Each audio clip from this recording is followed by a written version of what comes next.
Hi everyone. इस video में हम बात करेंगे Delhi university NEP undergraduate programme की स्पेन पीरियड के बारे में। और सिर्फ ये नहीं कि स्पेन पीरियड कितना है ये तो कोई भी बता देगा, लेकिन चीज़ों को बारीकी से समझना है। विशेष तौर पर जो मल्टीपल एंट्री एग्जिट सिस्टम का फ़ायदा उठाना चाहते हैं, कब कितने टाइम तक आप वापसी आकर यूनिवर्सिटी में अपनी पढ़ाई कंटिन्यू कर सकते हो। आइए विस्तार से इस चीज़ को समझते हैं।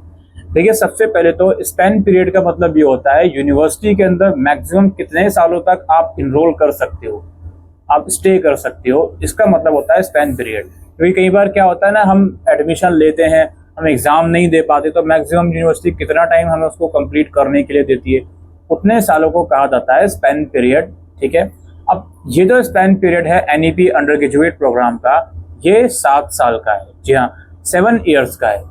जिस साल आप किसी डिग्री प्रोग्राम में एडमिशन लेते हो, उस साल से कंसिडर करोगे अगले आने वाले 7 साल, तो ये टोटल स्पेन पीरियड होता है। जैसे हमने अगर 2022 में एडमिशन लिया है तो 2029 तक ये हमारे पास 7 साल हैं। इन 7 साल के अंदर हम मल्टीपल एंट्री एग्जिट कर सकते हैं। अब इसे भी थोड़ा सा और डिटेल में आपको मैं एक्सप्लेन करता हूँ। मान लीजिए आपका एडमिशन 2022 का था, आपने 2023 में सर्टिफिकेट कर लिया, 1 साल कर लिया, उसके बाद आपने ड्रॉप कर दिया, अपना सर्टिफिकेट लेकर आप निकल गए। उसके बाद अब आपके पास 6 साल बचे हैं।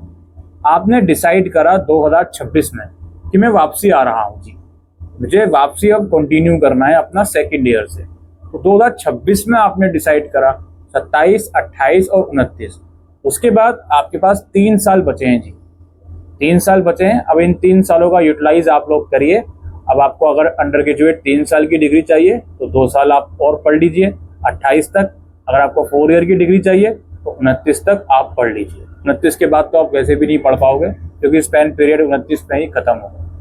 लेकिन यही अगर आपने डिसाइड करा आप आ रहे हो 2027 में, तो आपके पास मैक्सिमम जो डिग्री लेना, जो मैक्सिमम डिग्री आप ले पाओगे वो 3 साल वाली ही ले पाओगे। क्यों? क्योंकि 2027 में जब आप आ रहे हो तो 28 और 29 2 साल ही बचे। 1 साल आपने ऑलरेडी कर लिया सर्टिफिकेट का, 2 साल और बचे, तो मैक्सिमम 3 साल ही आप कर पाओगे। चौथे साल का बेनिफिट आप नहीं ले पाओगे। चौथे साल का बेनिफिट लेना है तो आपको 2026 में ही आना पड़ेगा, उसके बाद लेट और फर्दर आप नहीं कर सकते। ठीक है, इसी एग्जाम्पल को दूसरे वे में समझते हैं। मान लीजिए आपने 2022 में एडमिशन लिया, 2024 में आप डिप्लोमा लेकर निकल गए जी। अब डिप्लोमा लेकर निकल गए, अब 5 साल और आपके बचे हैं। अब आपका कुछ सालों के बाद मन हुआ कि नहीं जी, मुझे 4 साल की डिग्री अब कंटिन्यू करनी है, तो आपके पास अभी 2 साल और हैं। अगेन इन 2 सालों का यूटिलाइज आप कब तक कर सकते हो? अब आ सकते हो 2027 तक। 2027 के बाद अगर आप आते हो 28 में, तो 1 साल ही आपके पास बचेगा। उस कंडीशन में आप 3 साल की डिग्री ले पाओगे।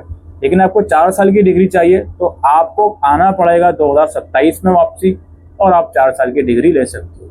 अब अगर 2026 में वापसी आ रहे हो तो एक एक्स्ट्रा साल आपके पास होगा, क्योंकि 2 साल ऑलरेडी कर लिए हैं 24 में, 26 में वापसी आ रहे हो, 27, 28, 29 3 साल स्पेन पीरियड के बचे हैं। लेकिन ओवरऑल 2 साल की डिग्री और आपको करनी है, तो अगर आप फेल वगैरह होते हो तो 1 साल आपके पास बचा है स्टिल। ये कहानी होती है स्पेन पीरियड की। स्पेन पीरियड 7 साल का मतलब ये नहीं है कि 2029 में अगर मैं वापसी आता हूँ, सेकेंड ईयर में एडमिशन लेता हूँ, उसके बाद मैं 2030, 31 तक 3rd या 4th ईयर कर सकता हूँ, ऐसा नहीं है। स्पेन पीरियड का मतलब ये है, जो 7 साल डिफाइन करे गए हैं, इन्हीं 7 सालों के अंदर आपको मैक्सिमम 4 साल की डिग्री करनी है अगर आप उसमें इंटरेस्टेड हो तो, 3 साल की करनी है अगर आप उसमें इंटरेस्टेड हो तो। ये कहानी होती है स्पेन पीरियड की दिल्ली यूनिवर्सिटी में अंडर ग्रेजुएट प्रोग्राम की। और ये वीडियो जो मैंने बनाई, ये एसओएल के लिए भी लागू है, यही चीज़ एनसीवेब के लिए भी लागू है और रेगुलर के लिए भी लागू है। ऑलराइट, और बस यही सब था। एक और एग्जांपल समझा दूं अगर मैं आपको। मान लीजिए 22 में एडमिशन के बाद 25 में आपको ग्रेजुएशन पूरा हो गया 3 साल का।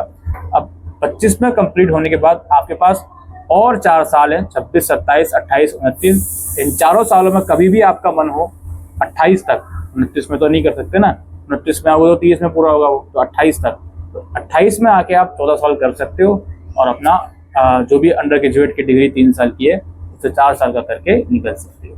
ठीक है, ये दोस्तों आज की इस वीडियो में हम इम्पोर्टेंट इन्फॉर्मेशन देने आए थे रिगार्डिंग स्पेन पीरियड और मल्टीपल एंट्री एग्जिट सिस्टम के बारे में। उम्मीद करता हूँ ये वीडियो आपको यूजफुल लगी हो, तो वीडियो को शेयर करिएगा। Thank you.